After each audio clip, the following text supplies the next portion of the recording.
Alright, what's up, YouTubers? Today we got the first ever Ozark Trail assisted opening knife. At least as far as I'm aware of. I'm pretty sure this is the first ever. And I don't know if you guys have seen it yet, but they are appearing in Walmart. There's already a few reviews out that have beat me. I'm so upset about that, but I'm not too impressed with this knife. Let's just start off right there. But there are some really cool things about this knife, and we'll get into them soon. As obviously, as you can see, the blade spacing is crapola. But let's see it. Let's see the knife. Here we go. Boom! Look at that. It actually is assisted opening knife. That is crazy, right? This is a $5 knife. Look at now. I can't get it closed. There we go. This is a $5 knife. The fact that it even comes out is quite impressive.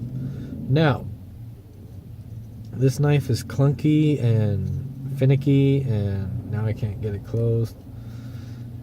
As you can attest, I'm going to use another knife to get the knife closed. That's what we're going to do. There we go. Loosen that lock bar. There we go. Well, I got that on camera. But anyway, there are some really cool key factors about this knife. And one being that the flipper is not connected to the knife. It is not, you know how most flippers, the guard, I guess you would say, would be the actual flipper. You know what I'm saying? So like there'd be a piece of metal sticking out here, and then when you close it, if I can close it, it would carry through and be out here. Now it's like an independent piece of metal that pushes on the blade, that pops the blade out, which I think is really cool. I've never seen that before in a knife. Correct me, let me know down in the comments if any of you guys know of a knife that's like that. I've never seen that before, ever. I don't think on any knife. So kudos to Ozark Trail for being innovative, but it's just not executed right, and I don't like the look of it. It looks like a jail shank to me. And I was thinking in my head, the reason why it looks like that is the handle's so big and the blade is like kind of small that it looks, you know, most shanks have big handles and then like a little toothpick and you shank people. Well, that's kind of what this looks like to me anyway. To each their own, right? But it just looks funky to me. And it's hard to close too. That's a negative. And the handle scales are just plastic. They look like micarta though. It's kind of cool. They're getting really sophisticated with their cheap materials now. But yeah, I think if this mechanism was executed perfectly in a knife, and the reason why I like this, okay, let's get into that. Why would you want this kind of mechanism in a knife? Why would you want that? What's wrong with the old school? Well, a lot of the time these people put a big guard in the front.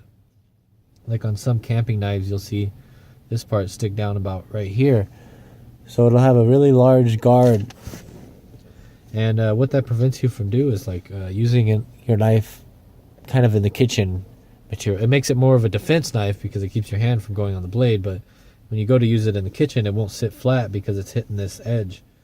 You see what I'm saying? So if you had it out here, you could only cut like that. You know what I mean? You could only use this belly here. So you can only really execute this part of the blade. But with this part flat, if you have it flat, you can use the whole knife kind of like a chopper, you know, or a cleaver or whatever. But you can use it as a kitchen knife or you know, to prep food and stuff, cut onions, stuff like that, tomatoes.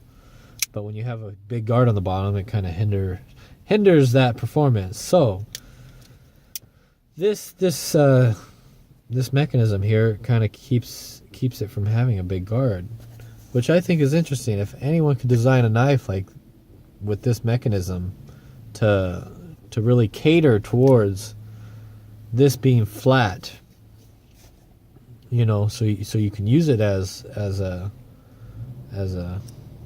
knife. Oh, look at that. That was kind of cool. Look at, you can kind of see how it works. See how it pops out there? See how that's independent? That is crazy. I've never seen I'm so curious. I wouldn't.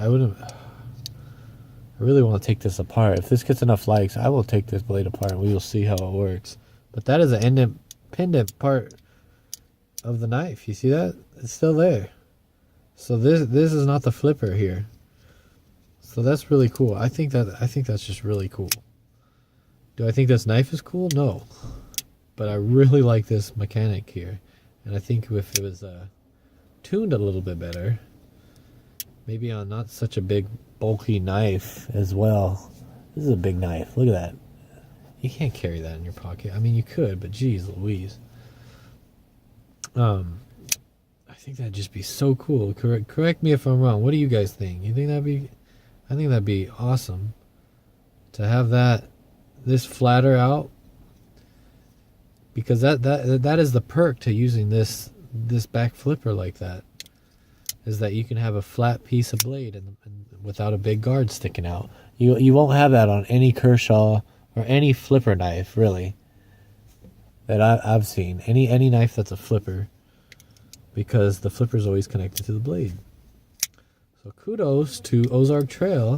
I think they might have, I'm sure they don't have it patented. Maybe they do. But they might be setting the era for a bunch of different kind of assisted opening knives. But as for the knife, there's not much to say about it. It's an Ozark Trail. Let's see if it cuts though, huh? Whoa!